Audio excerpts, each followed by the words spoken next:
You're listening to the Career Musician Podcast with creator and host, Nomad. With 20 plus years of experience in the music industry, Nomad has done just about everything to earn a living as a career musician. From being music director to celebrity artists, playing iconic arenas and stadiums, composing for film and TV, and even playing your average local club gigs, he's done it all. Nomad's mission is to empower musicians across the globe with strategies for a sustainable career while blasting stereotypes, and to bring you tried and true wisdom from his colleagues in this crazy business we call music. Welcome to the Career Musician Podcast with your host, Nomad. Today, I am talking to a true bona fide rock and roll star. His name is Kevin Martin from Candlebox, and I love when you go to candleboxrocks.com, their webpage, it simply says Candlebox. It's called rock and roll. Look it up. Well, today you don't have to look it up because you're going to hear directly from Kevin himself. And let me tell you, he's got an awesome story as the reluctant frontman and singer of this 90s kick-ass rock band, Candlebox, with several Billboard hits, including Far Behind, You, Cover Me, and the list goes on. Today, Candlebox is still out there grinding. And as soon as we get over this little quarantine phase, they are slated to hit the road again, so be sure to check them out. In the meantime, check out Kevin as he talks to the career musician about what it's really like to sell over 4 million records, tour the world with the biggest bands and artists like Metallica, and basically have a hand in writing the rock and roll 90s. Welcome to the Career Musician Podcast with a true bona fide rock star, Kevin Martin of Candlebox and many other fames. Thanks, my man. Thank you. Absolutely. So Kevin and I are just sitting here talking about, as we pour ourselves a little whiskey sip, salute, my friend, we're talking about the fact that we signed up to be musicians, so we didn't have to deal with all the tech shit and all the engineering stuff. But yet we find ourselves in the middle of this pandemic doing tech stuff. So yeah, it's not the job I signed up for. Yeah, it's a strange thing. I learned to do Pro Tools years ago. I did it a lot. I did my my first solo album, Kevin Martin the High Watts, on my own Pro Tools rig, and I got really into it, and I got really into mixing and producing and stuff. And then I fell off of it, and I never really went back to it. And it is so advanced now. Like resetting up my Logic was like, wait, so this USB duet thing goes into that, and then that speaks to this, and this is supposed to speak to that, but I don't know. It's crazy. And the thing is it's so much easier now than it was when I knew how to use Pro Tools, because I literally am running this duet Apogee thing into my computer, and Apogee, they're the best converters in the world. So it's like, I mean, this is crazy talk. This is crazy. Right. No, absolutely. I love it. I think it's cool because it's a convergence of super high-tech studio quality gear with the comforts and convenience of being at home, you know? So I totally get it. Thank you for sharing that. Back in the early 2000s, I was into Digital Performer as my DAW, you know, my digital audio workstation. And then I had a buddy who turned me on to Pro Tools. So I've been a Pro Tools head. But regardless, it doesn't matter what you use. The concept is the same. And we're going to talk about this later on in the interview. You know, methods are always changing and evolving, right? But the principles remain the same. So there you go. Well, dude, first of all, how does a rock star handle dealing with a pandemic? It's making me crazy. I was just talking to my bass player, Adam. I haven't been home this much, this long, frankly, since I was like 18, 19 years old. I mean, wow. The band started when I was 20. And, you know, it was practices and, you know, and traveling around and playing shows. I mean, and I've only been home really a month and a half. I had some shows in February in Florida. Okay. But, I mean, you know, I ended touring in November of last year. I went to Australia with my family for Christmas, came back. I had a whole month of January off. I finished the record vocals in Houston over that period, flew out, did some dates. But now that I'm going to be home from like that February, I think the last show was February 29th, until maybe August 1st, is freaking me out because I don't sit well in this environment. You know, I'm not used to this. And I said to my wife and my son, it was about the 5th day in to this whole thing. I said, listen, I'm gonna have to tell you something right now. Because we had one of those moments, you know, at the dinner table. And I'm like, I'm a vagabond, okay? My whole life has been about travel. I don't sit around. I don't do this. And you guys are gonna have to understand that. And they looked at me like, are you out of your fucking mind? And I just was like, I'm not gonna do well with this at all. I probably own stock in 5 or 6 different whiskey companies now. You know, it's really strange. It's strange to be a touring musician. That's my career now as a touring musician, and being stuck at home. It's very, very surreal. I'm laughing out of the self-identification aspect, and the fact that I love how you're illustrating this. It's so true. I mean, look, we're all one of the reasons why I took the moniker nomad is because as musicians, we're all modern day nomads. Yeah, and you use the term vagabond. That is what we are. We're used to doing that. So this is an epic stretch of being at home, right? Yeah, and it is an epic in so many ways. I mean, you know, I think about, you know, the isolation when you're on tour back in the 90s when you were on a tour bus and fans couldn't get to you, the accessibility was not there. And you had those moments. I always flash back to the first tour in the van, you know, in 93, we were out touring with Greta, and you know, there were 8 of us in a 15-passenger van. For some reason, everybody in the band felt they needed a fucking tech. I don't know what that was about, but you know, I used to sit there and I put my headphones on and I would just listen to music because I couldn't sleep because we'd be bouncing down the road, you know, and whatever. And I remember Space Boy by the Smashing Pumpkins came on, and it was so emotional for me because it was the first time where I really felt alone and isolated. And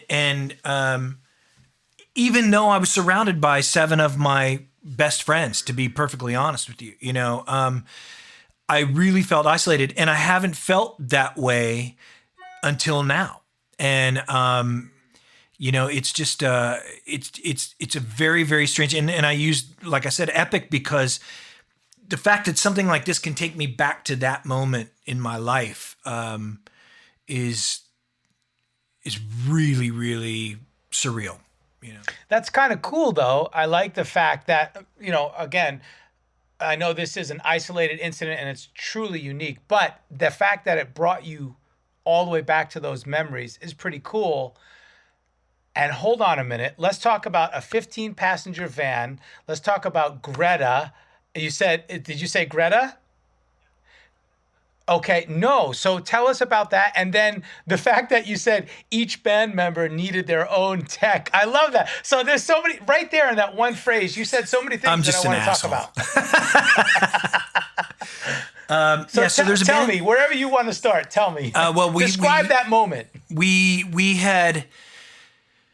come across this band Greta through a friend of ours, and we were going out to do our first tour on our debut album. The record hadn't even come out yet, so we were starting in May, and the record was coming out in June, and we had a friend who was really, really into them. He had signed their publishing, and he's like, "You should take this band out. They're really good." The singer's name was Paul. He's since passed away from he had crazy drug problems when he was growing up, and he ended up passing away from hepatitis C, but or complications from it. But this band, it was Paul.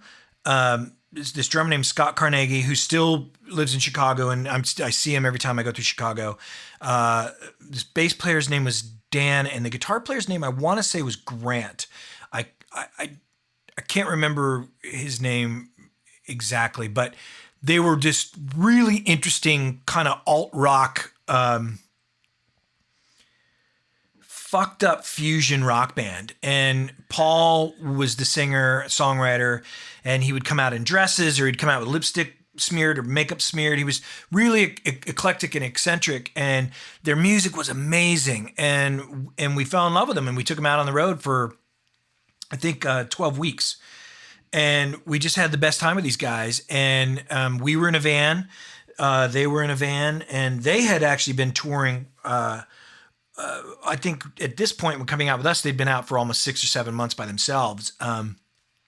And just really, really eclectic and interesting. And it was a weird tour because they were totally alternative. Scott Carnegie would play drums naked. He would climb up on stage and take his clothes off and sit down, and the audience would be like, "Did he just take his clothes off?" And got arrested once in Indianapolis for doing it. But yeah, I mean, they were just kind of out there, very similar to the Chili Peppers and kind of their playful nature as a band, and their banter as a band on stage, and just quirky, interesting dudes. And like I said, we were in a van, and it turned out to be kind of one of those really memorable periods of my life, where I remember playing in Madison, Wisconsin with them to 5 people, and those 5 people were the bar staff, and those are great memories. I mean, you're trying to break a band, you're trying to, make a name for yourselves, and you play to the fucking bar staff. So this is the perfect segue, man. Look, as preteens and young teenagers, when the music bug bites us, we all have this vision, this dream of making it, quote unquote, being on stage, playing in front of tens of thousands of people. Talk about that transition of what you just described. Traversing the country in a 15-passenger van with a bunch of guys. You're like, oh my gosh. Of course, you love the guys, but you can't stand them because you're in such close quarters. Number one. Number two, you go to these little freaking, bumfuck Egypt towns, and you play to a bar staff of 5, right? Like you said. Then all of a sudden, it seems like, I'm sure it's got this kind of Twilight Zone element where now you're playing in stadiums and arenas to tens of thousands of people. What's that transition like? I mean, because remember, only a small percentage of human beings get to experience that. So let's just say 1 million people had that dream. Hypothetically, 1 million people had that dream. Well, only 10 of those million get to experience it. So what's that like? Well, I mean, it was pretty incredible. We were fortunate enough to do that tour with Greta, and then the Living Colour guys took us out. I can't remember which record it was. It was the one that followed up Vivid. And they took us out for 6 weeks, and they were I still keep in touch with Corey. I still talk to Corey all the time. That's awesome. And we just played with them actually this past summer in Europe. We did a couple dates with them, and it was great to see the guys. And Vernon, all of them were just like, "God, how are you guys, man? Can you believe this shit? We're so much older."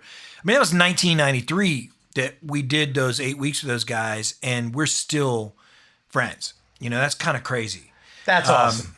But they took us out, and we went from, the 5 people a night to playing to about 1,500 to 3,000, depending on where we were at with them. Okay. And that was a little bit of a transition. We had shows in Seattle that we played to 1,500 to 2,000 people. So it wasn't that much different because we were kind of exploding on the scene in 92, 93. There was a radio station in Seattle that's still around called KSW that used to do this thing called The Pain in the Grass, which was at the Seattle Center, and that's where they have Bumper Shoot every year. So it was a free concert. So you'd play to 5,000 people. And it was, so we'd experienced that, but not on somebody else's stage. So that's where the difference happens. And when you're opening for a band like Living Colour, and then the following year, we started our touring with Rush and went from 2,000. Now we're playing with Rush to 15,000 a night. That's where the major jump happens. We learned a lot from touring with Living Colour. Those guys helped us kind of establish our stage presence, if you will, and the importance of respecting the audience and what they're giving back to you, because it wasn't our crowd, and playing to what we know they're looking for. A lot of bands would say that they didn't do that kind of thing. We did. We respected who we were opening for, and we respected those audiences. I think that speaks to your longevity. I think so. I mean, I think that's why we're still around. Of course, Far Behind and You, those 2 songs still pay the rent.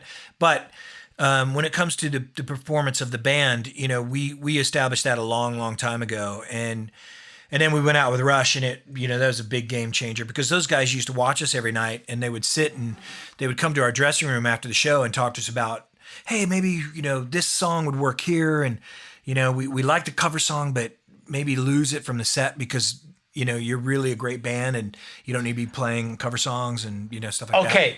All right. I'm so sorry. We have to hone in on that. So I was the music director for Kenny Babyface Edmonds for 10 years, right? I was in his band for 12 years, but music director for 10. I swear to you, Kevin, every night we would do an after show debriefing, and we would sit for 30 minutes to an hour talking about the things that you just mentioned.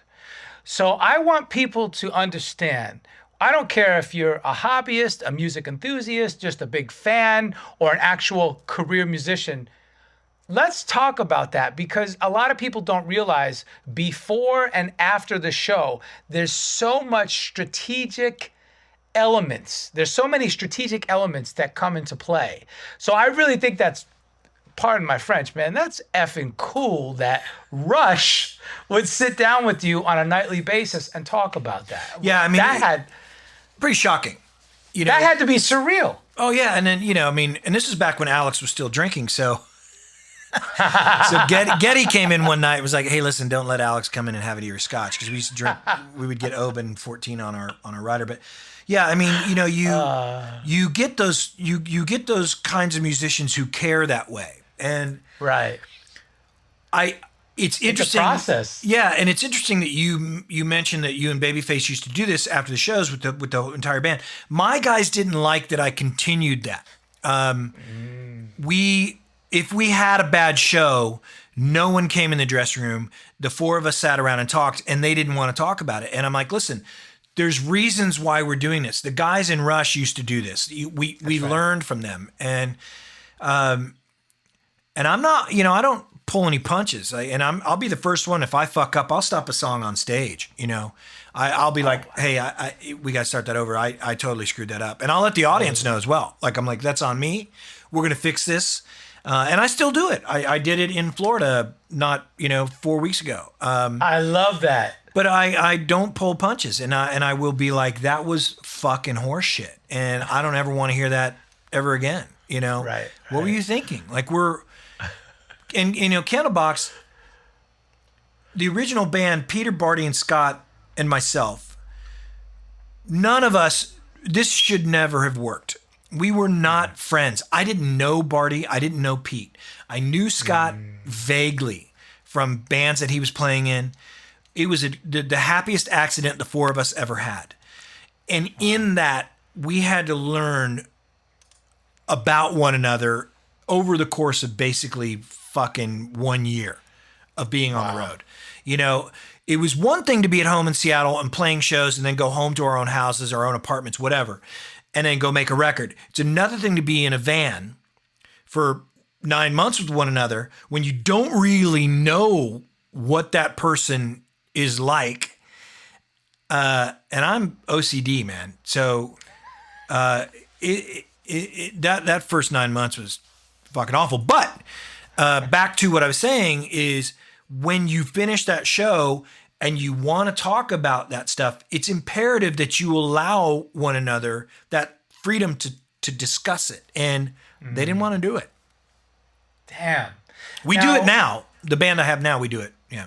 Okay, I was just going to say, so as the project leader or, you know, the band leader, dare I say, or the lead vocalist or, you know, however you want to look at it, how did you deal with that?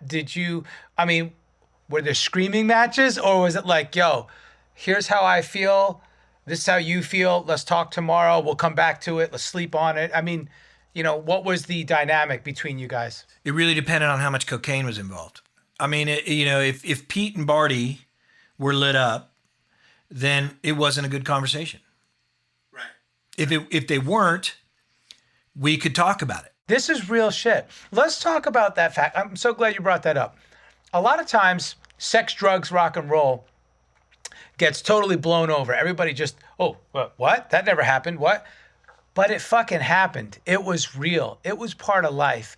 We know as creatives, substances can oftentimes be the greatest attribute to our creative process, right? I mean, so it's interesting. And how did that play into your life? And obviously, you are successful and you're well put together and you have a great life. You know what I mean? Like, you didn't end up in the ditch.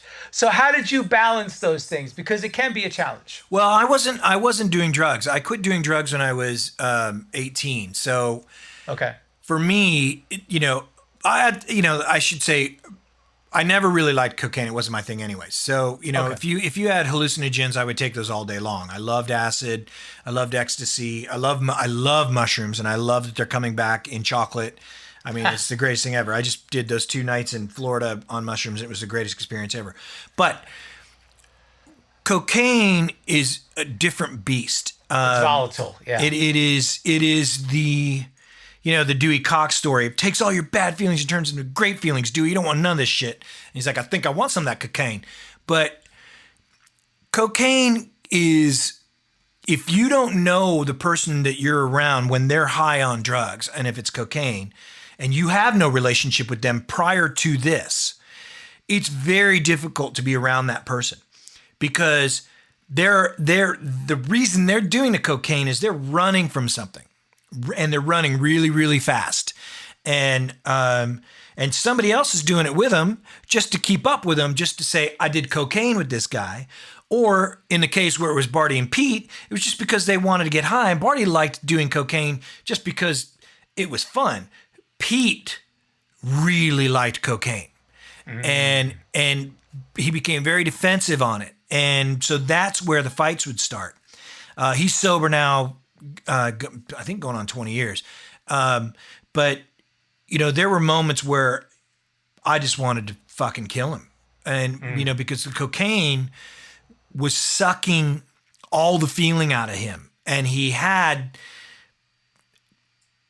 whatever darkness that it was in him that he was trying to run from made him such a brilliant guitar player. And in those moments where I would say to him, just don't do that. Just play the fucking guitar.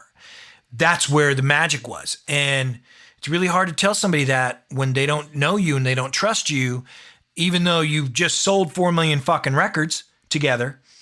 It's really, really hard to have that conversation. And it ended up destroying the band, you know. Wow. Yeah. Yeah. For a minimum of 6 years at least. No, I get it. I totally get it. I appreciate that that peer into the real shit, man. It's amazing. So look, you just mentioned it. 4 million albums. What was that like? Does your manager call you and say, "Bro, did you see the like? How did that happen? What was the unraveling of that whole process?" So that tour we did that summer of '93. By the time we came home to Seattle after the Living Color dates, You had been released as a second single. So now Change had done whatever it got us to, like, I think actually 100,000 records, which was kind of crazy. The video was, MTV was playing the video. Matt Pinfield, he was a radio DJ. This is prior to him taking over the 120 Minutes gig. He had played Change at this little tiny radio station in New York, on Long Island, and just blew us up. And it got a lot of traction for us on the East Coast. So by the time we came home from the Living Color tour in the fall of '93, we did 3 nights sold out at the Paramount Theater in Seattle, which the only other person who had sold out multiple nights was Madonna, and she had done 2 nights. So we hadn't even sold 500,000 records yet, and we come home, we do 3 nights sold out. Now, this is back when the Paramount held 2,800 people, so pretty impressive for a band that had only sold at that point like 150, 200,000 records. Yeah, so that's like 9,000 people that came out to see you. Yeah, and they sold out in 15 minutes, all 3 shows. See, that's nuts. That's incredible. So we knew something was happening. You had been released as a single. It was starting to get a lot of traction.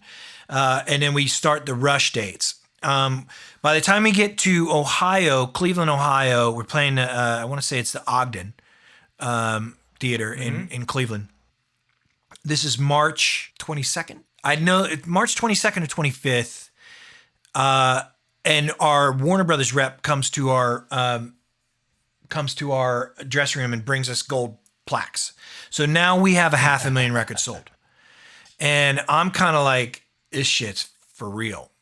And bro, that's so cool. We're just about to release Far Behind, and we had shot the video 2 weeks prior to getting the gold plaques in Seattle with one of my favorite directors, Nick Egan, who had done a ton of the Oasis videos, and just a really incredible guy. So you feel the momentum happening, but you know, you think to yourself, 500,000 records, how the fuck did we get here? It hasn't even been a year yet.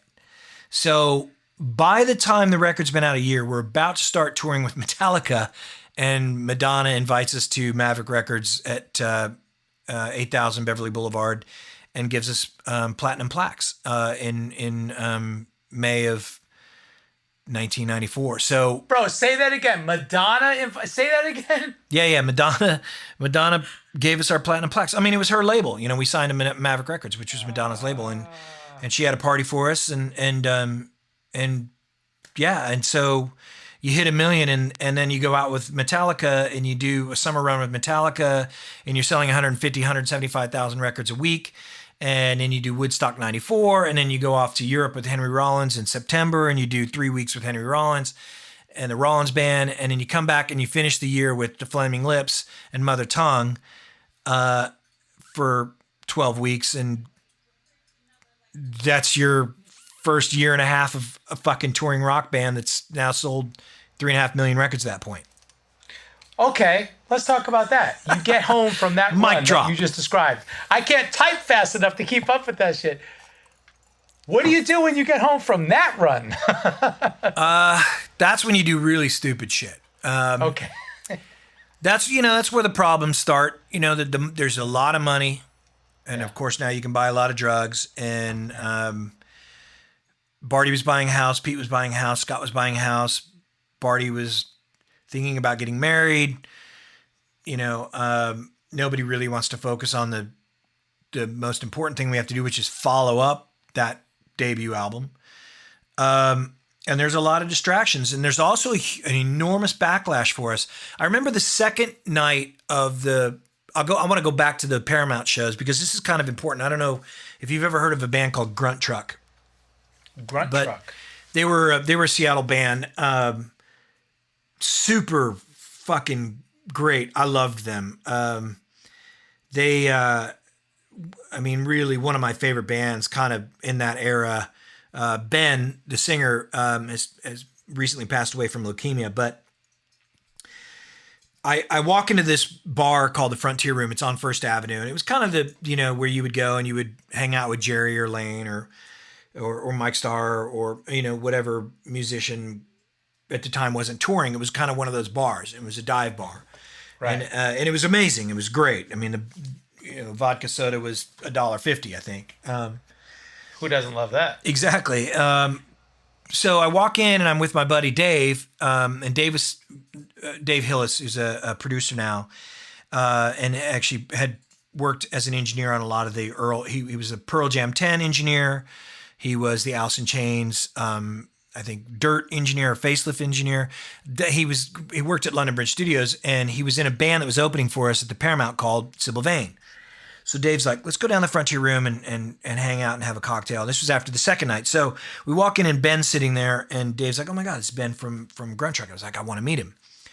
So he takes me over. He's like, hey, Ben, what's up? How you doing? Ben's like, blah, blah. He's kind of one of those guys. And Dave's like, this is Kevin from Candlebox. He wanted to meet you. And Ben's like, how the fuck did you sell out 3 nights at the Paramount? And I was like, I go, dude, I honestly don't know. And he goes, yeah, I don't either. Wouldn't even shake my hand. Wow.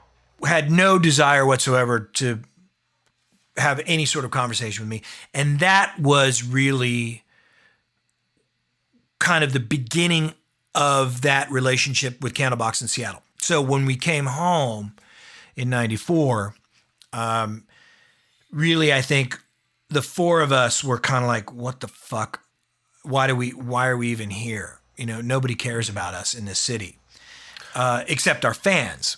But hold on, that is the ongoing artistic struggle of, oh my gosh, I'm amazing. Oh my gosh, I suck. Oh my gosh, this is great. Oh my gosh, this is terrible, right? That roller coaster? I don't have that. I mean, okay. And I don't mean it like that. Yeah. I don't have that. I suck. I'm amazing. I'm brilliant. I'm terrible. I don't have that. I'm a reluctant lead singer, man. I was a drummer that got stuck with this job. So for me, and like I said earlier, I was a vagabond. I was born in Chicago, in Elgin. 2 months after I was born, we moved to Aurora. A year after that, I'm living in Indianapolis, and I come back. My parents moved back to Illinois, and then we're in St. Joe, Missouri, and then we're Kansas City, Kansas, and we're Hutchinson, Kansas, and we're San Antonio. I don't remember any of the shit other than I was always moving. So for me, I don't have that kind of weird kind of mentality where I don't fit in, because I always had to kind of make friends. So I don't really give a shit whether somebody likes my band or my music. I just care whether they like me and we can have a conversation. I love that. That's so fucking hardcore, down to earth, East Coast, baby. Well, I don't know about. I mean, I'm a Midwest kid, so I don't know if that's what it is. But I've never really had that kind of, I'm no good, nobody likes me. I've never had that, and I know I have a ton of friends who do. I just don't give a shit. I mean, I make music. It's been my living for going on 30 years now, and all I care about is that the fans come to see the shows. When we write songs, we write them for us. I no longer try to write worrying about my guitar player or worrying about my drummer or worrying about my bass player. I just worry about whether or not the audience is going to like the songs. I have to focus on that, because out of some of the questions that I typically ask in an interview, one of the things is your principles and methods. And I love the fact that you just described your motto, the reason why you make music. You make music for yourself. You make music that you know you're going to enjoy. And I think a lot of the struggle being a creative type, an artist, it's internal. Oftentimes we ask ourselves, I think because of external influences, is this commercial enough? Will this sell? Is this marketable? But what you just said as a principle, I think is amazing. Can you expound on that? Making music for yourself. Well, yeah, sure, I can expand on it. I mean, listen, the danger of rock and roll is gone. And the reason it's gone is because musicians have lost the freedom to do what they're supposed to do, which is to go, fuck you, this is what I do. And if you don't like it, I don't care. Whether it's, tweeting it or writing songs, and my favorite band of all times is The Clash. And Joe Strummer, hands down, was the biggest anti-corporate finger to the fucking world musician I've ever known. That's right. And ever loved. And I've toured, like I said, I've toured with Rush, I've toured with Aerosmith, I've toured with Metallica, I've toured with Flaming Lips. I've met a million brilliant artists. None of them have that motto of fuck you, I don't care, like Joe Strummer did. But that being said, the danger of rock and roll is gone. And the reason that it's gone is because musicians try to write what they think people want to hear. And they're trying to write a hit song. And every band that ever writes to me on Facebook or Instagram is like, hey, what kind of advice can you give me? I was like, stop trying to sound like somebody. You send me your music and you sound like Nickelback. You send me your music, you sound like Linkin Park. You send me your music, you sound like The National. You send me music, you sound like whoever it is. I can pick it out instantaneously. I can pick up the melodies like that. I hear it, I go, I know what song that is, and my brain goes and I pull from my library and then I pull up the song and go, same melody. So, I don't know, you remember a band called Cherry Bomb? Yes. So they're called Hey Violet now, right? I think they're called Hey Violet. Okay. So they had a song that was, Too Many Faces or something. I can't remember the name of the song. But the intro was like, You Too. The whole intro was The Streets Have No Name. And I was like, oh, that's the producer doing that. But he's doing it, and the song was great. The song was a hit. But the producer created this thing for this band that they didn't need because the song by itself was amazing. So if you don't make music for yourself and stop pulling from your influences to where anybody can pick it up immediately, and the person with the person with the ear is going to always be the musician, or it's always going to be the producer who goes, oh, that song is this and they stole it from David Bowie or whatever. But the audience isn't going to recognize that they've heard the song before. That's why bands do it, right? They do it because it's ear candy. The audience goes, oh, I like that. That's really cool. I've never heard it before, but they have. They've heard it a million times. You just hit the nail on the head, ear candy. And technically, that's the job of a good producer, is to package your sentiment to the audience in a way that's inviting, right? But still holding true to what you're trying to portray. Yeah, don't change the band to become somebody that they're not. Just make it palpable, right? Make it so that people go, oh, I really like that. What is it? And of course, every chord has been used a million times and every chord progression has been used a million times, but it's the way you do it as an artist, how you feel good about it, that matters. And if you don't sell a fucking record, who cares? You made the song you wanted to make. It sounds the way you wanted it to sound. You say what you want to say. You play what you want to play.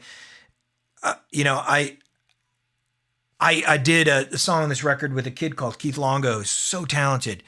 And I was looking for a solo. The song's called Riptide. And I sent it to my band guys, all had a shot, Island and Brian. I sent it to Pete, my old guitar player.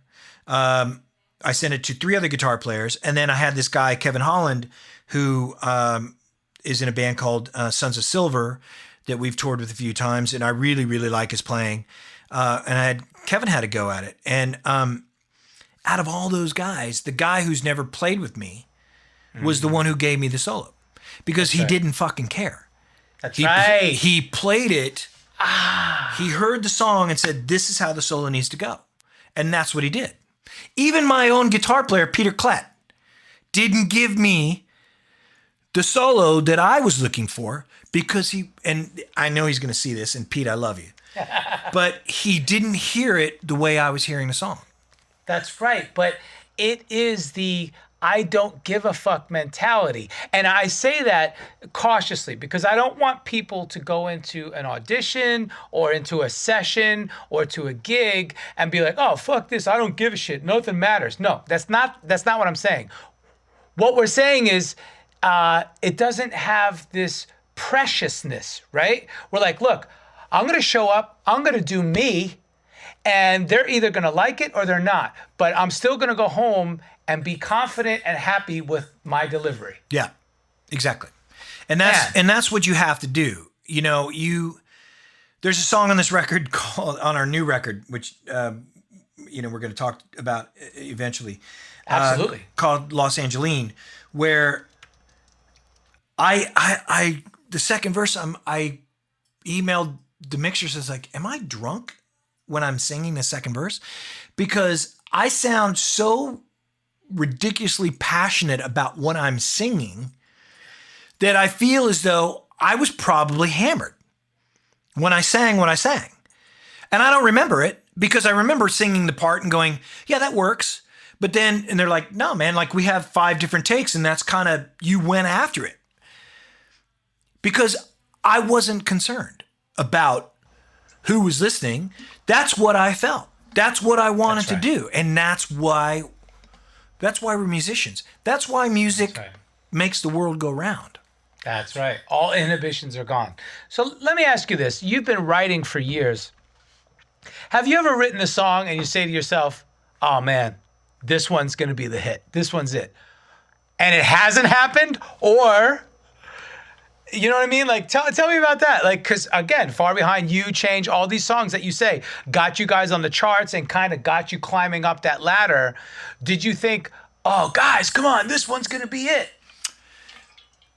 No. I mean, I think when we did Far Behind, the song was so personal for us because at the time when we wrote the song, Barty, it was the first day Barty, our bass player, had come to try out for the band. We needed a bass player.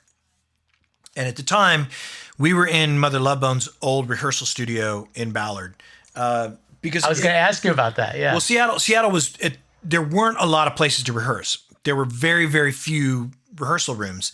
And we had this bigger room, which we couldn't afford. And Kaz and Jackie, that's their names. I don't even know if they're still alive. They owned like 3 or 4 different buildings and they had built them into rehearsal studios. And Jackie called me, she said, listen, we have this small room. It's got a heater in it, but it's freezing fucking cold. And it's got kind of this like loft area where you guys can store, gear. So maybe you just want to put your amps and shit on the floor and then put all your cases and stuff up there. Like that, we'll take it. It happened to be Mother Love Bone's old room. So that's where the whole kind of element of Far Behind happened for me as a lyricist. Now, not only knowing Andy at the time when I was working at Flubog, and now we're rehearsing in the studio in this old space, and Andy's passed away about 6 months prior to this, where I think I want the song to kind of reflect about my relationship with him, and we're here. And so I just kind of started singing along. Now, Andy, I didn't mean to treat you bad, but I did anyway. And Andy, some would say your life was sad. And I just kind of meddled through it. I was using the influence and the inspiration of the room to kind of drive the lyric. I would never have guessed that song would have been the song that continues to pay my rent. Had I sang it, now, Andy, I didn't mean to treat you bad, it never would have done what it did. I changed it when we recorded the demos Easter Sunday of 92 to Now Maybe, just on a whim. I didn't have all the lyrics written, but I kind of could make my way through the song. And the demo version ended up being the version that's on the debut album from those Easter Sunday sessions. So I guess, long story short, I never thought that was going to be a hit. It was a ballad to me. I always thought You and Cover Me were going to be the songs that were going to take us to the next level. Just because I felt lyrically and musically, they were so much better. Because Far Behind is 4 fucking chords. Yeah. The whole song. Right. You know, the whole song. But Dylan said, I mean, look, 3 or 4 chords. Exactly. It's all it takes, you know. But in all the bands that were coming out of Seattle at the time had more than 4 chords. Right. Pearl Jam. I mean, save for the song Black, really, and even that has a chord, has a full-on chord change in the middle of the song. Everybody was doing something different. So I kind of thought Far Behind would be, it's going to be a song that people pay attention to. But I don't think it's going to be a hit. When I wrote the song, the bridge on Disappearing in Airports with my guitar player, Mike Leslie, at the time, I really thought that song was going to be beyond ginormous. Now, had it come out as our second record, a Candlebox song, it probably would have been ginormous. But that's really the only other time in my career where I kind of thought, this is a hit song. That every other time, I've never had any kind of emotional attachment like that or any kind of thought process, whether it was Lucy, Happy Pills, Into the Sun, Love Stories. I never thought this is a hit song. That's pretty cool, man. And do you consciously zoom out and say, you know what, I'm not going to have any emotional attachment to this material? Or is it something that just naturally happens? I think it's just natural for me. I don't, you know, I'm a zero fucks given guy. Good. You know, Good. I like that. When it comes to music, you know, listen, and I need to kind of clarify that statement because I do care when it comes to the artists that I play with or when I'm recording a song. I want the band to be connected as a band, as a unit. So I care about that. I care that their zero fucks given is because they're so attached to the song that they don't give a fuck, that their fingers just do what they do or their hands just do what they do. So that's what I mean by that. And I want to clarify that because I think it's important to understand that I do care about the songs. I just don't care about what I'm doing in those songs. Being a career musician is more than just gigs and sessions. Are you a career musician? Find out on the Career Musician Podcast, streaming everywhere. Hey, this is Kevin Martin from Candlebox, and you are listening to the Career Musician Podcast with Nomad.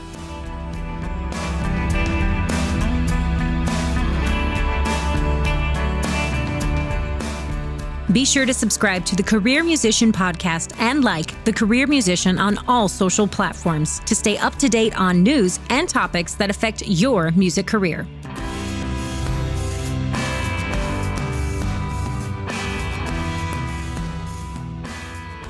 When you talk about Andy, you're talking about Andrew Wood. Yeah, Andy Wood from Mother Love, or Malfunction, yeah. There might be some people who aren't hip, but I mean, can you do a little quick, deeper dive on Andy Wood? Sure. Andy was a singer-songwriter that was a native to Washington State. He was born, I believe, on Bainbridge Island. He had two brothers that are both musicians, Kevin and Brian. Andy started a band, I think I want to say like 84, 85, with a drummer named Regan Hagar and his brother Kevin, called Malfunction, which was hands down one of the coolest fucking bands to ever come out of Seattle. That's right. And Andy was like Freddie Mercury. He would walk around in a fur coat. He would walk around in Reebok pumps and a Lakers jersey and, you know, Nike shorts. I mean, he was out there, man. But he was the kindest, most gentle human being, rock star I ever came across. He was just such a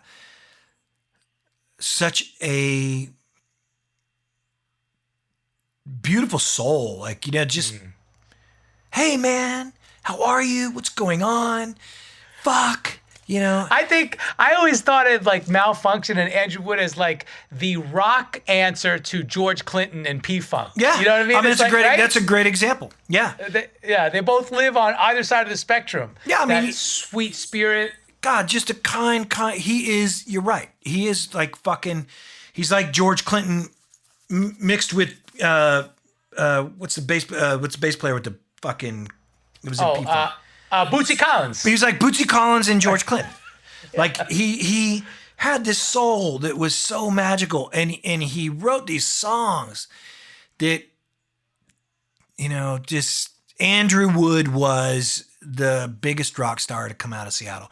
And of course, Chris Cornell was there, and Lane Staley's there, and Eddie Vedder's there, and, you know, all those guys, and Mark Lanigan, and, you know, a lot of these, Ann Wilson and Nancy and Hendrix. But Andy just had something that everybody says it. Everybody says it. There's that one artist that has something that nobody else has. And that was Andy. And Chris didn't even have it. Chris did not have that charisma. Chris was an amazing singer, brilliant fucking lyricist, and incredible talent. I mean, we've all seen the Pearl Jam documentary, I'm assuming, where Chris talks about how they had a competition of writing songs, he and Andy. And I think Andy always won.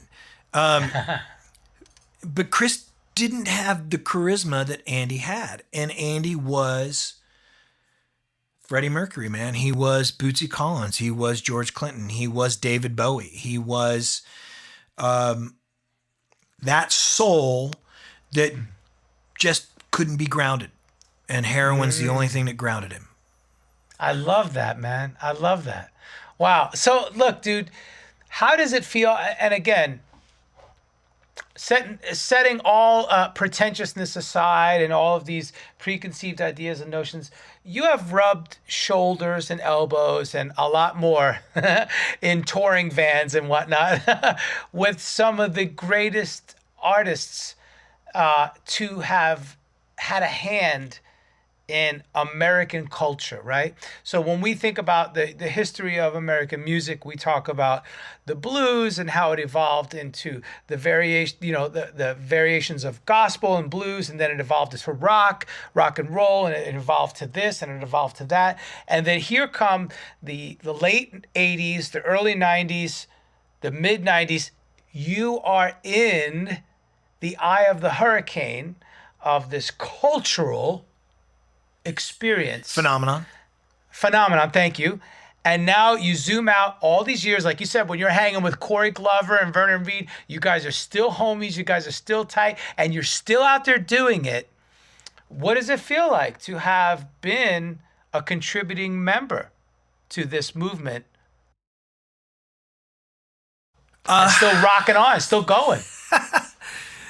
Well, not right now. I'm fucking locked down. I know, but soon. Don't worry. In a couple more months, we'll get there. Yeah, it's. I get asked that question a lot. I think the interesting thing is like I said earlier, I'm the reluctant lead singer in a rock band. I've crossed paths with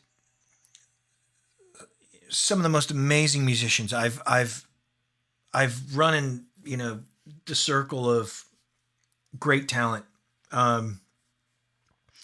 over these 30 years.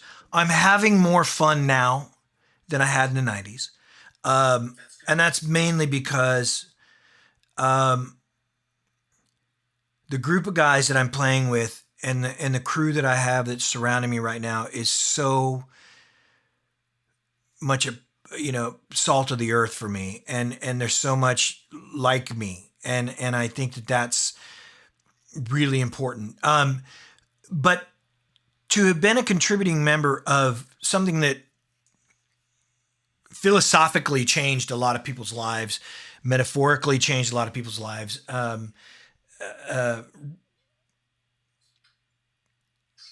epically changed a lot of people's lives, to be lumped into that and to, it's really interesting. There are those pages that our name comes up on, and then there are those pages where they don't. And to be an artist that knows what Candlebox did and knows what Candlebox still does, and knows those relationships we've had with those bands and our fans, and Woodstock 94 and 300,000 people and touring Europe with Henry Rollins, to know that we are woven in that cloth without being, I guess, connected to it via words on, the worldwide interwebs. It doesn't really change it for me. I'm comfortable with where I am. I'm happy with where I'm at. I've gone through all the heartbreak. I've gone through all the frustration and anger and why are we not considered, a Seattle band or something like that? I've been through all that shit. That was years and years and years ago. Right now, for me, if somebody were to say to me, you're being considered for the Rock and Roll Hall of Fame, I would have to laugh that off because it doesn't really matter to me. I've often said that maybe one of the contributing factors to Chris Cornell's death, of course, yeah, would probably be Pearl Jam's induction into the Rock and Roll Hall of Fame. Oh. And I only say that because I knew Chris, and I knew Chris very, very well. And I knew him only because I worked with Susan, his ex-wife, at Fluvog, which is where I met all these musicians that would come into the store to get their flyers. Susan was managing everybody. And Chris and I had an interesting relationship where we would talk about music and we would talk about what Andy was doing because they were roommates. And did Andy play you anything? I'm like, no, he didn't come and play me anything. He's got this song and it's pretty good. And I'm like, so we had that kind of interesting relationship. A lot of people would say Chris didn't give a shit about that. I know Chris's insecurities, and I always knew his insecurities. And he was a lead singer, and that's what he did, and that's what he always wanted to do. And he was so fucking good at it, and he was so talented, and there's so many records that we all have of these songs that talk about this insecurity. And if you're a lyricist, you see them. And you hear them in the songs. So I would laugh off if somebody said Candlebox is, going to be on the ballot. I'd be like, that's the stupidest thing in the fucking world because there's no reason. We contributed something, yes. Does it matter? Not to me. To our fans, absolutely 100%. To me, I wrote songs I loved. I sang about what I loved. I love my band. I write songs I love. Do I care if anybody hears them? Yes, no, maybe. Chris was the consummate musician, and he was the consummate professional, and it had to have killed him to have Pearl Jam be inducted before him, because that guy was so instrumental in so many things in Seattle, and he was behind so many great fucking records and supported so many bands and gave every one of those bands so much love and push and support. And if I were him, I would have been fucking destroyed. I would have been destroyed if I were Chris Cornell. That's tough, man. Yeah. And it's my opinion. I don't know if anybody fucking cares. I don't know if this is going to make it. You paint it in that perspective. I'm just saying, because I knew him, and I know how much he loved, being a musician, and that's I still think about that waking up to that text, and it's a dark day, man. Absolute, man. So, I mean, yeah, we've all experienced those dark days when our various heroes fall. With that being said, like you've been talking about, and I love this. I love hearing all these stories. You've rubbed shoulders with everybody in that quote-unquote scene, from Chris Cornell to Lane Staley, and of course, beginning with Andy Wood, and the list goes on. Mike McCready, I'm sure. Yep. Stone and Jeff. Yeah. Yeah. I mean, when they were doing when they were looking for a singer, I got a hold of their cassette tape and I sang on like 4 of the songs and gave it to Stone. I was like, "Hey man, listen, I know you're looking for a singer," and he's like, "Who the fuck are you?" And I was like, Doesn't matter, man. I know Chris and those cats, and I sang on your cassette. Like, wow. He's like, how the fuck did you get the music? But I mean, you gotta remember back in 1988, 89, that town was so fucking small, man. So small.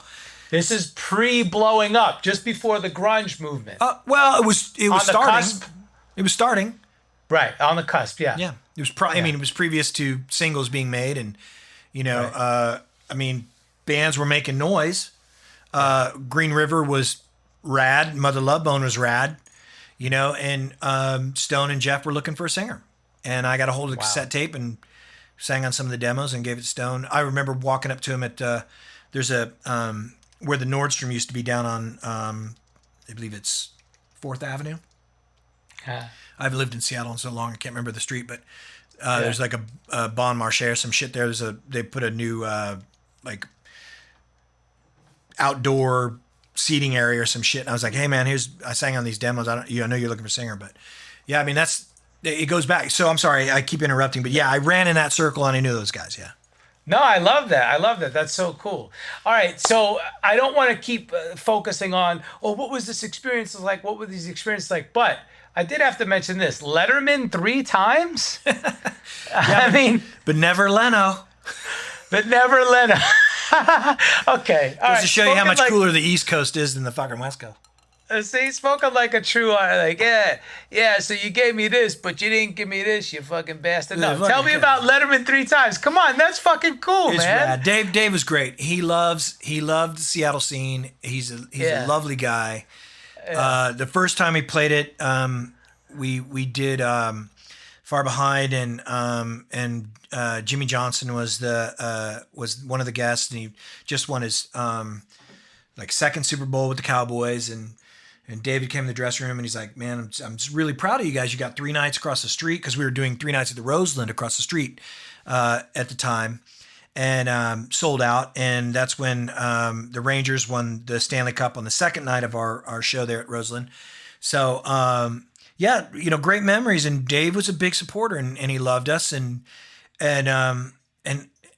always took time out to come to our dressing room and, hey guys, how are you? Welcome back. Record's doing great. And he wasn't doing Madonna a favor. He didn't like Madonna. He liked the band. He loved the music. He loved what we were doing. And that's cool. And he was a great guy, and it was a great show to play, and Paul and the band were, again, just super gracious and generous people. It was a really amazing show to play. I find that's always the truth. The higher up the ladder you go, the more gracious and appreciative people are, Yeah. A lot of times we place people on these giant pedestals and we think, that they're deities, so to speak. But the higher up you go, the more we realize, we are all fortunate to be doing what we love doing, right? Oh, and there's crazy ego involved in a lot of shit too, which you can't get away from that. Yeah, that's the narcissism that goes with the game of being what we do, of being creative, right? Don't you think? Yep. Yeah. But I think it is a nice balance. So, okay. So we talked about all this. This is amazing. I love this. Getting back to the concept of what this podcast is about, a career musician. You are truly the epitome of a career musician. Now, self-admittedly, you said that you were a reluctant lead singer. You were a drummer. Yeah. Can you talk about that? How the hell did that unfold? Well, I started playing drums when I was 10 or 12. And that's what I always wanted to be. And especially when we toured the Rush, I was like, God, I would watch Neil play every night. Not to say that, watching Will Calhoun was any different, but I started out as a drummer. I played a bunch of punk bands, and I was asked to sing on some demos. A guy named Rick Vaughn, who was a producer at a studio, was starting a band, and he had written some songs, and Scott was playing with him, and I had met Scott through a friend at a birthday party. He's like, "Oh, we should have Kevin come down and sing on these demos and stuff." And I was like, "Well, I'm not really a singer." And he's like, "No, I've heard you sing. Scott's heard you sing other shit." So I sang on the demos, and that was it. it became Candlebox, and I've never been a drummer since. That's not true. I played in bands as drummer, but like, yeah, I miss it. That's what I always wanted to do. I just, but you still play? Do you still play for fun? When I can. I do sound checks and stuff with the band. Nice. I would give anything to play drums in a band again. I miss it. I love it. It's really the essence of who I am as a musician, and I use it a lot when I sing and when I write lyrics, and my phrasing and stuff's all based on rhythmic elements of how it can fit in and out of the groove of a song. So I love that. One aspect of creating music informs the other, and it seems to be true of so many musicians that we are multifaceted, even though the general public might only know us as one thing. Right. Well, Chris Cornell was a drummer. What's that? Chris Cornell was a drummer. Oh, see, that's something that I didn't know. Yeah, when I first saw them, they were a three-piece. He was playing drums and singing. Wow. So freaking cool, man. Yep. All right, look, anybody can look this up on Wikipedia, do a little Googleology on you, but you have dabbled with other bands. We got High Watt, we got The Gracious Few. I mean, the High Watts, sorry.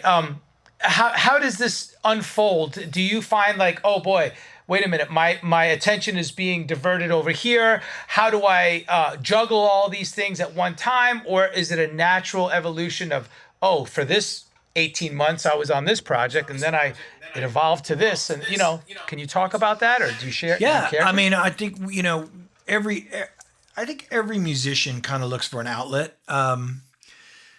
When I did the High Watts, that was basically because I couldn't do anything as Candlebox. When we broke up the band in 2000, late 99, 2000, trying to get out of our deal with Warner Brothers and Maverick Records, it backfired on us. So we were kind of locked into that.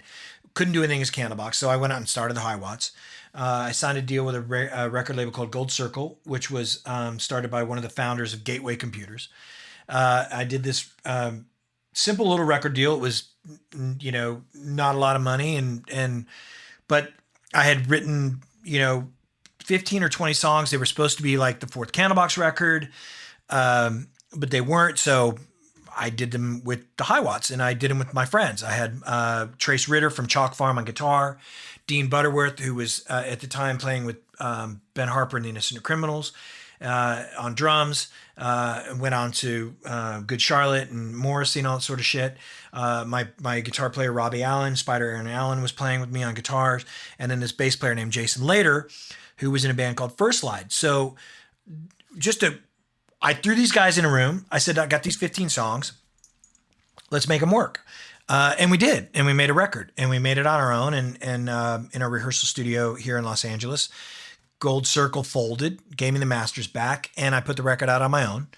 I think it sold 10, 15,000 copies or something. I did a distribution deal with MRI Records, and that did well for them, and they were happy. And I was like, I'll do this for a few years. I went out and I toured Europe with Seether on that.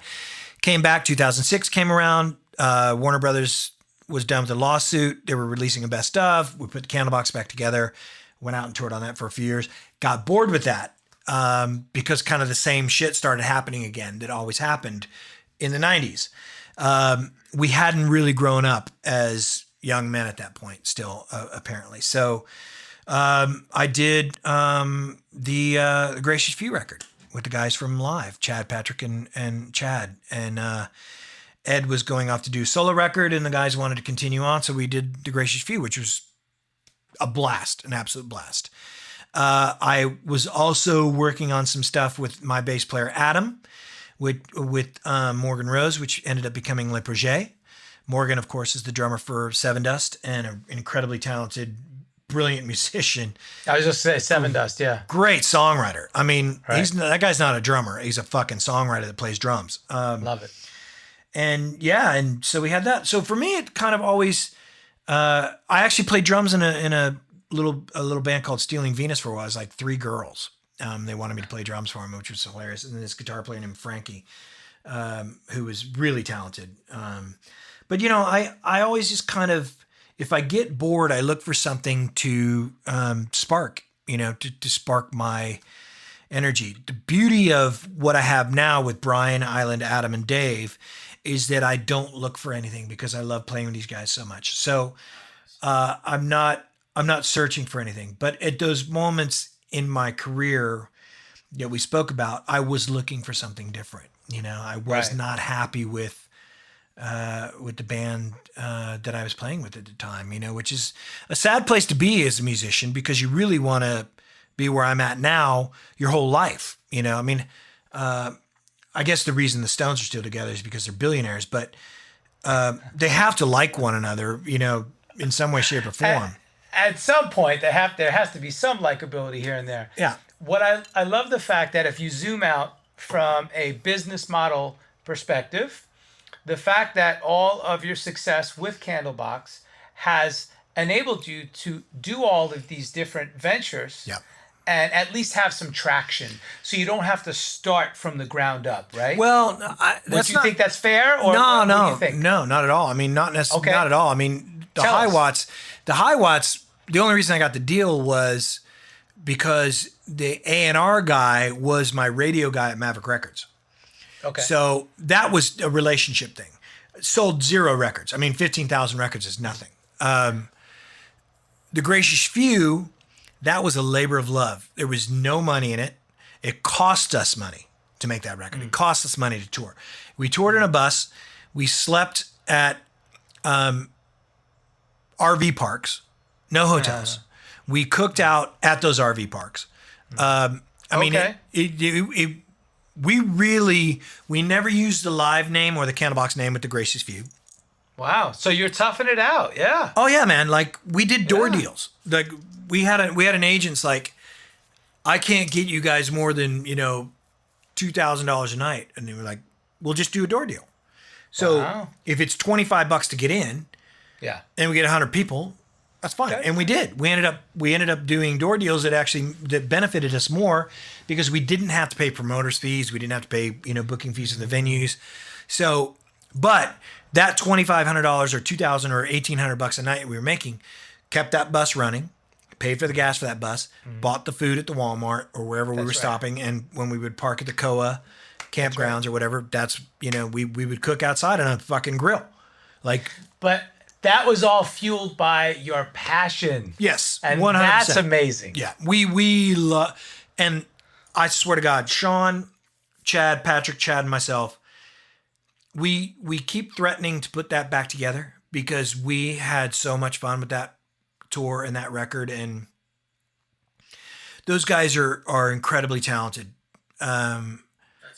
They really are. I mean, Chad and Pat and Chad, I don't think they get enough credit for the success of live. And I love Ed. I think Ed's incredibly talented, and I'm not disrespecting him at all, because he really is a great songwriter and a great singer.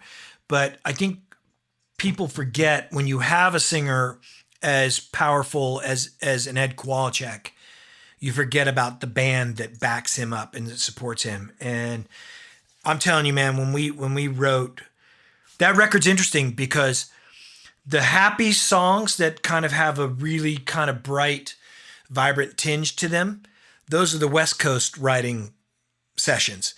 The really dark shit, that's the stuff we wrote in Pennsylvania. And those are some of my favorite songs. I mean, I love that stuff. There's some darkness in that Gracious Few record that, and a lot of people don't even know about it. I think we only sold like 22,000 records. That's a great record. And for those people that are watching this or hearing this or whatever, if you haven't heard The Gracious Few, that record will change your fucking life. It changed my life. See, that's a good reference point to check out. I love that.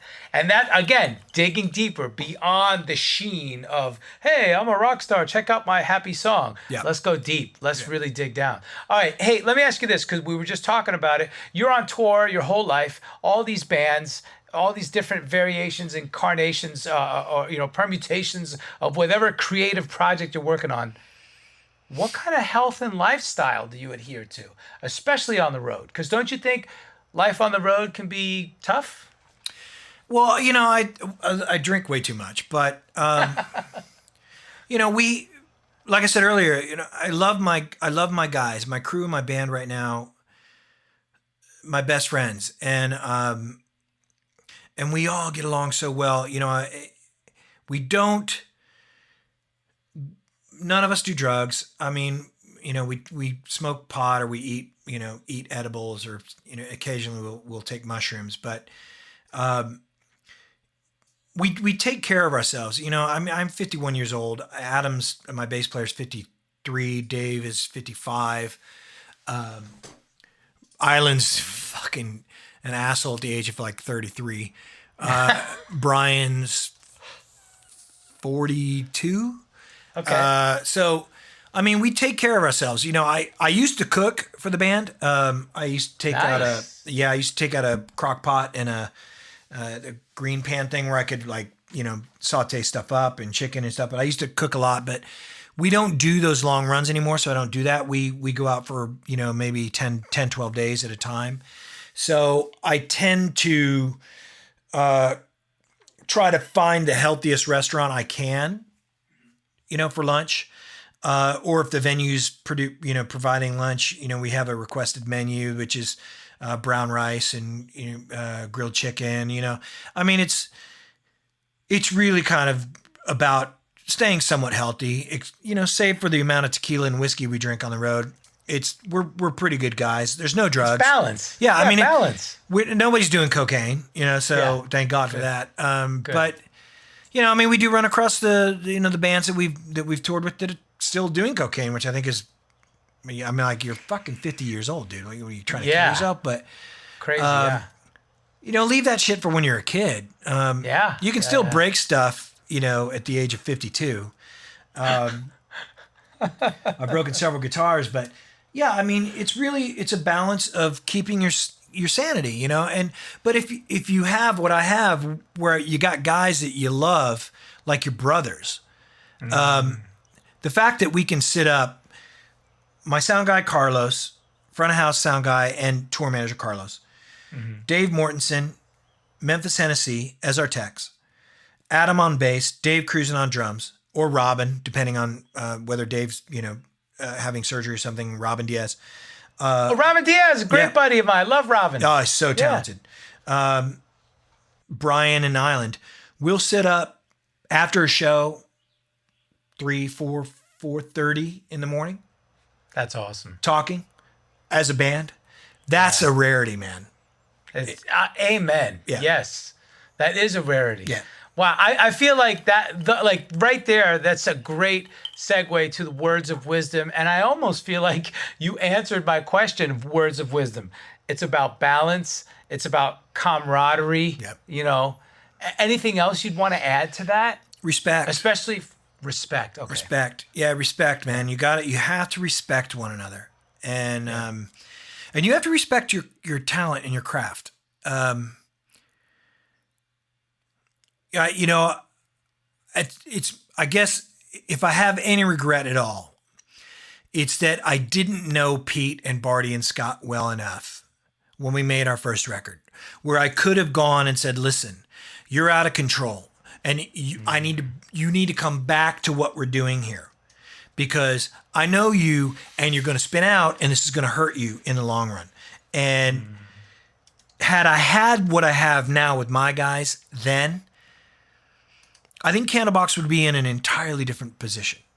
You know, I think we really, Into the Sun would probably have been our second record, not our fourth. And we would have had some great successes, and we would have probably continued on to maybe a Chili Peppers path where we could sell out arenas still. You know, we would never have been the Foo Fighters or Pearl Jam or anything like that, but we could have been. I mean, listen, you know, I think the Chili Peppers bring John Frusciante back every time they need a fucking hit, but you know, I saw the Chili Peppers in Vancouver in 1988, New Year's Eve. Hillel Slovak was still alive, and the band was phenomenal, and they were visceral, and they were everything I wanted them to be. I saw them years later without Hillel, and I think it was right before Frusciante joined the band, and I thought, I don't even know what this is. And then I saw them with Vashante on Mother's Milk, and I was like, oh yeah, this is the band. This is what you expect of the Chili Peppers. And I think Candlebox could have had that had I had the relationship that Anthony and Flea had, maybe with Pete. You know, if Pete and I had had that long-term growing up relationship where I could have said to him, you know, you're fucking things up, or he could have said to me, you're fucking things up, you're ruining things. We're going to crash this plane, and we can't crash this plane. That's my biggest regret. So what I have to say about that longevity, or what you were asking earlier, is respect is of the utmost importance, and not only for yourself, but for your bandmates, you know? That's grounding, man. So grounding. Yeah. What's next? You mentioned Los Angeles, a new record. Got a new record coming out. We're talking about doing a documentary about Candlebox because it's the 25th anniversary of the Lucy record this year, which is crazy to me. 25. That's amazing. Yeah. And the band will be 30 years old coming January 21st of next year. Wow. Candlebox will be 30 years old. Yeah. Incredible. Yeah. Incredible. Anything you can divulge about the new record, or you just kind of keep taking it one day at a Oh, time? I'd love to divulge it, man. It's fucked up. This record's all over the place. It's I hate it. I love it. I'm not sure. It confuses me. The fact that Brian and Island haven't quit because I replaced half the shit they played is beyond me. It's the last full-length album I'll make. I don't know how much longer Candlebox will be a band. I guess maybe I should probably address that as well. You know, the interesting thing about Candlebox is we were never really the sum of our parts. We were always kind of the whole, right? So a lot of people will come up to Brian after a show and say, Pete, that was amazing. They don't even know he's not Pete. You know what I'm saying? So, and that makes me feel good because they're listening to the music. They don't care who's there, who's playing it. They just want to hear the songs, you know? Right. And when I started this band with Scott, back in 1991, January 21st, 22nd, whatever it was, when Rick left the band, and I kind of made the decision to push forward with it, that's all I cared about, was making music. And not Kevin Martin of Candlebox, Peter Klett of Candlebox, Barty Martin of Candlebox, or Scott Mercado of Candlebox, Candlebox. And whoever plays that stuff, whoever's playing it, that's all that matters. Those songs have to stand the test of time, hopefully, and I think they are. Right, because as long as the message is being delivered, the vehicle doesn't matter. Aesthetics don't matter. Yeah. Yeah, I mean, we went from fucking V8s to electric cars. Right. We're still getting around, you know. Right. That's right. That's right. Amazing, brother. This has been so awesome. Thank you, Kevin Martin, for being a guest here on the Career Musician Podcast. My pleasure. I'm so stoked to have you. Hey, before we wrap, can I ask you a rapid-fire question barrage real quick, just for fun? Sure. All right. And especially the fact that we're in quarantine right now, it might even be more fun. All right, here we go. You ready? Favorite food? Italian. Favorite libation? Whiskey. Love it. Favorite sport? Football. Now that you have tons of it, how do you spend your free time? Certainly not masturbating. Best answer yet. I love that. Playing guitar. Oh, nice. And when you were on long flights traversing the globe, how did you spend that time? Watching movies. Watching movies. Perfect. Favorite movie or TV series that you're digging right now? Ooh. I mean, listen, everybody's talking about Ozark and that shit. Yeah. Bosch. I don't know if you've heard about it. I have on Prime. Bosch is so good, man. But I watched the Dublin Murders, which was amazing. Okay. I just watched that Ben Affleck film, The Way Back. Yes. And it's there's a lot in there. You know, I was kind of moved by that film, man. I was like, because he struggles, man. You know, Ben still struggles with that addiction, and it's cost him his marriage. And it's a good film. There's a dark message behind it, and there's a light at the end of the tunnel. There's a way out for people who have addictions. You know, I mean, God, I deal with it all the time. You know, I had this kid playing with me, Mike Leslie, that was a brilliant guitar player, but he's bipolar, and he would, you know, whether it was drugs or alcohol, he just couldn't control himself, and I had to kick him out of the band. It was a really hard thing for me because I said to him, I was like, I've already had a Pete in my band. I can't have another one, you know, and that's really hard. That's a hard thing. And I know people kind of, you know, I mean, maybe have made jokes about this movie with Ben, but The Way Back was an interesting story, and it was cathartic in a sense of not you know, not only from, you know, I think for me really kind of realizing what kind of world we live in now, but what people have to go through that just are struggling with demons, man. Like, it's hard. A lot of people out there that just cannot find space for their thoughts. Yeah.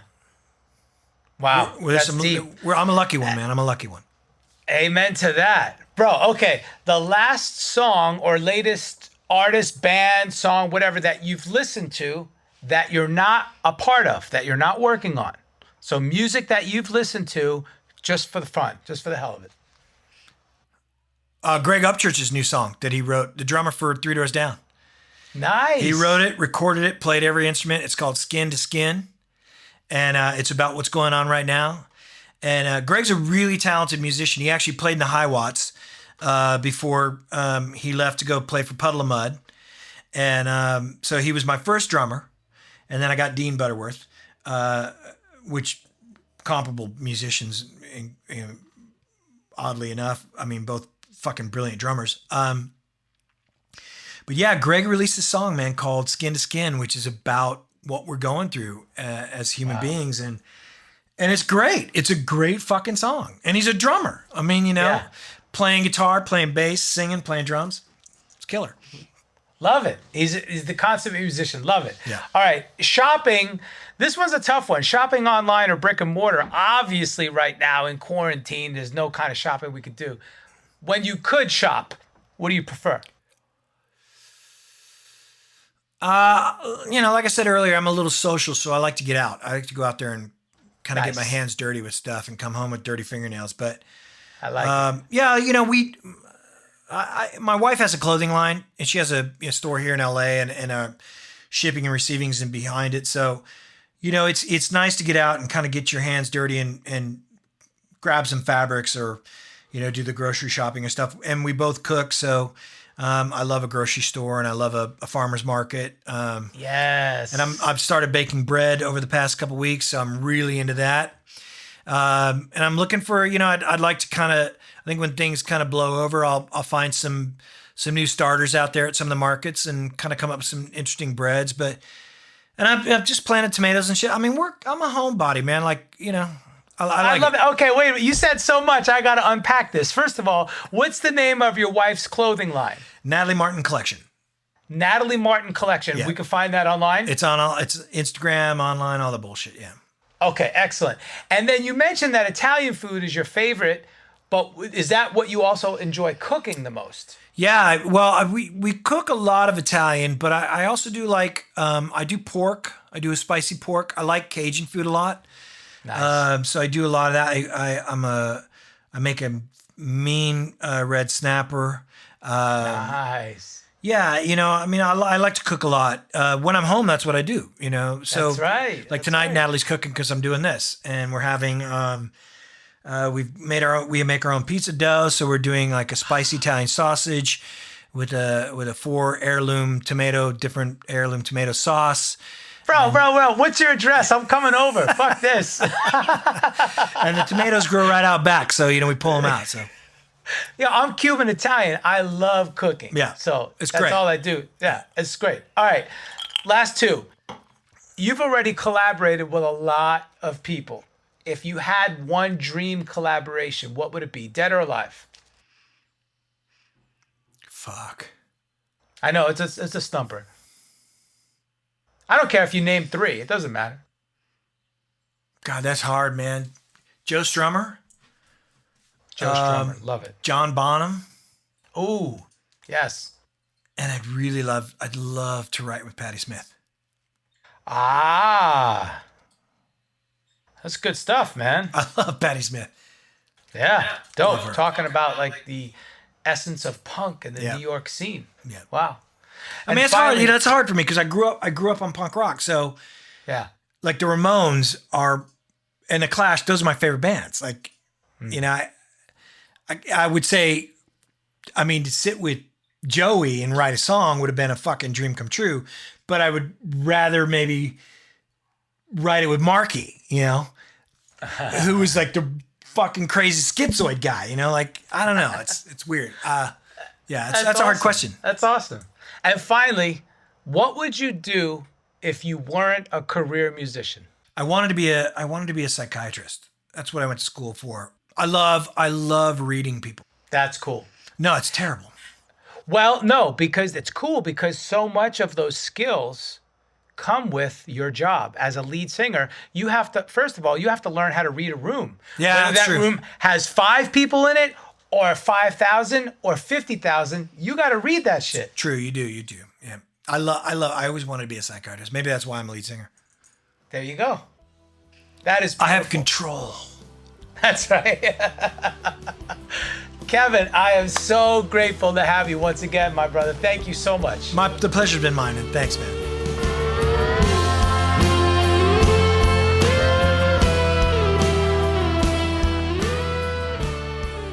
Empowering musicians with solutions for a sustainable career in the music industry. Subscribe and leave a review on Apple Podcasts.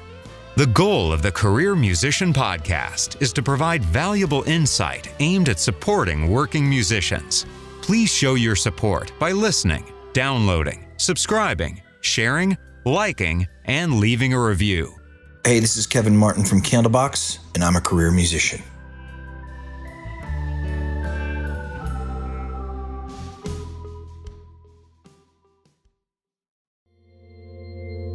I'm just a nomad, nowhere man, writing the songs in this one-man band.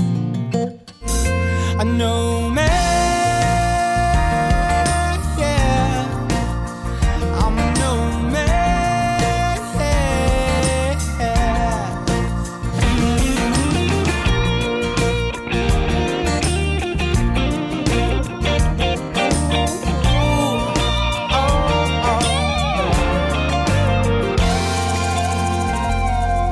So hush now, darling, you'll be fine. I'll be back this way sometime. Until then, baby, don't you cry. 'Cause I'll be calling. Hey, this is Nomad, host and creator of the Career Musician Podcast, and I am thoroughly stoked to be an official member of the Pantheon Podcast Network.